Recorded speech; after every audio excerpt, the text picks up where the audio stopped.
Bueno, y ese es el tratamiento generalmente de lo que son las fracturas expuestas. Volvemos acá.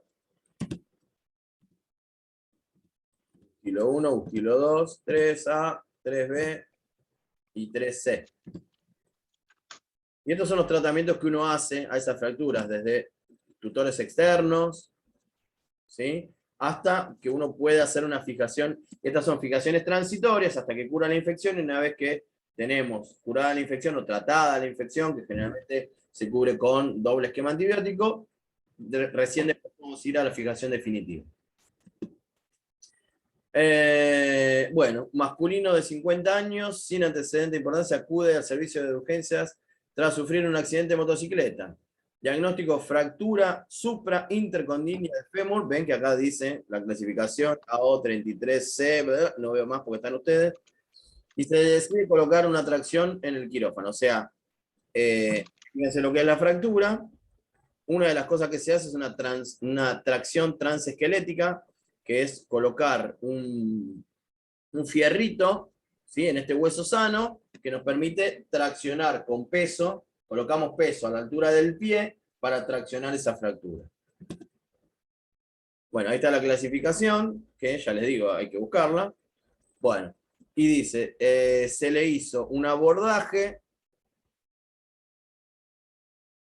¿sí? Y esto es cómo se solucionó esa fractura. Esa fractura no era expuesta, hasta donde yo me la estoy perdiendo.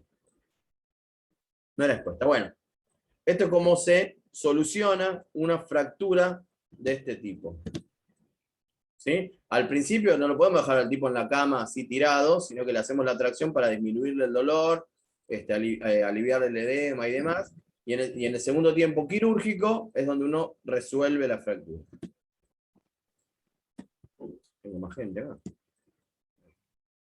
Bueno, esto también siempre se pregunta, a veces les mando un PDF con esto. El síndrome compartimental es el conjunto de signos y síntomas que son secundarios al aumento de la presión en las celdas que los miembros tienen.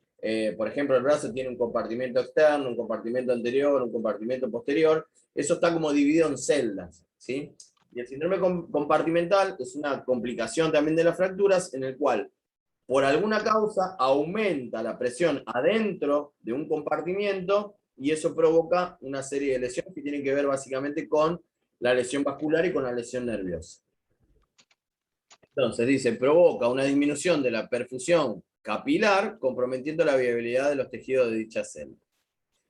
La contractura de Bollmann ya es cuando uno llega tarde, es la consecuencia del síndrome compartimental. Con un síndrome compartimental no tratado, lleva a una contractura isquémica de Bollmann, básicamente por compromiso de todas estas cosas que vimos. Entonces, conjunto de secuelas morfológicas de la necrosis muscular y nerviosa que sigue a un síndrome compartimental no tratado correctamente o con mala evolución.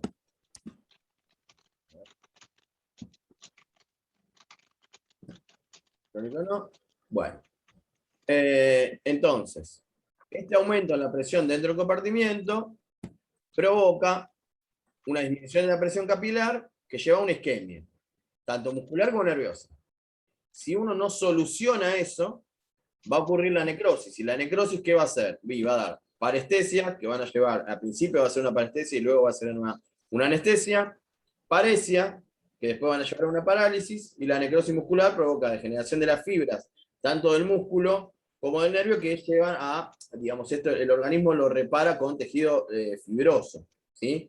Y esto es el por qué ocurre una contractura isquémica de Bollmann. Por lo cual, lo más importante del síndrome compartimental es uno tiene que diagnosticarlo a tiempo y tiene que tratarlo a tiempo para prevenir este tipo de cosas.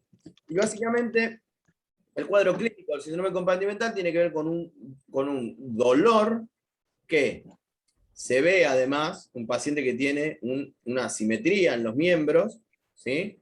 Y esto cuando uno le mueve, por ejemplo, los dedos, provoca dolor. Entonces, un cuadro de dolor que aumenta con la extensión pasiva de los dedos, que se acompaña de tensión, hinchazón, alteraciones sensitivas o cianosis, esto ya nos tiene que hacer sospechar de un compartimental. casi que uno sospecha de un compartimental mucho antes. Un paciente operado, con un yeso, donde trabajó mucho, que tiene con un dolor que no calma, y uno ya lo primero que empieza a pensar es si no está haciendo un compartimental. ¿Sí? La literatura inglesa ha descrito lo que se llaman las P de... Las P de... Ah, me olvidé. Bueno, ahora les digo, ya me voy a acordar. Las P de Griffith. Las P de Griffith son estas 4 cosas. Pain, pallor, pulseless. ¿Sí? Todo esto es lo que uno tiene que tomar en cuenta y hacer sospechar en un síndrome de compartimental agudo. Pero estas P, en general, ya cuando aparecen cuando ya el compartimental ya está establecido. ¿Sí? Entonces, esperar a que el paciente tenga dolor, palidez, ausencia de pulso, parálisis o parestesia, ya es tarde. ¿Sí? Uno tiene que llegar al síndrome compartimental antes.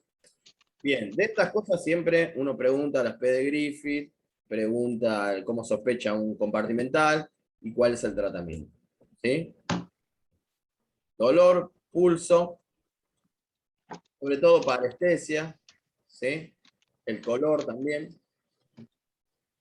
Diagnóstico clínico, dijimos. Clínico, exploración. La medición de la presión intracompartimental no se hace, digamos, no tenemos nosotros el aparatito para pincharle adentro del compartimento y ver qué presión maneja. Con lo cual, el diagnóstico suele ser clínico, ¿sí? Por eso es importante reconocer este tipo de cosas porque no tenemos un aparatito para ir a ver. Y en realidad el tratamiento suele ser quirúrgico y suele ser una fasciotomía, es decir, abrir todo el compartimento, llevar el paciente al quirófano y descomprimir todo el compartimento, o sea, hacer una apertura de toda la zona que esté comprometida. Porque si uno deja pasar esto y, por ejemplo, el paciente tiene dolor, le mando morfina,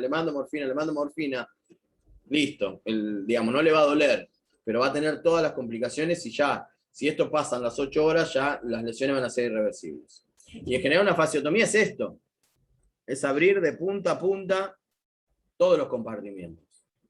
¿Sí? Primero uno obviamente le levanta el miembro al paciente, porque con eso por ahí disminuye el edema y disminuye el dolor, ¿sí? Eso le afloja el yeso, pero digamos, siempre está pensando que tiene que estar ahí pendiente de que no esté haciendo un síndrome compartimental. Esto es una fasciotomía.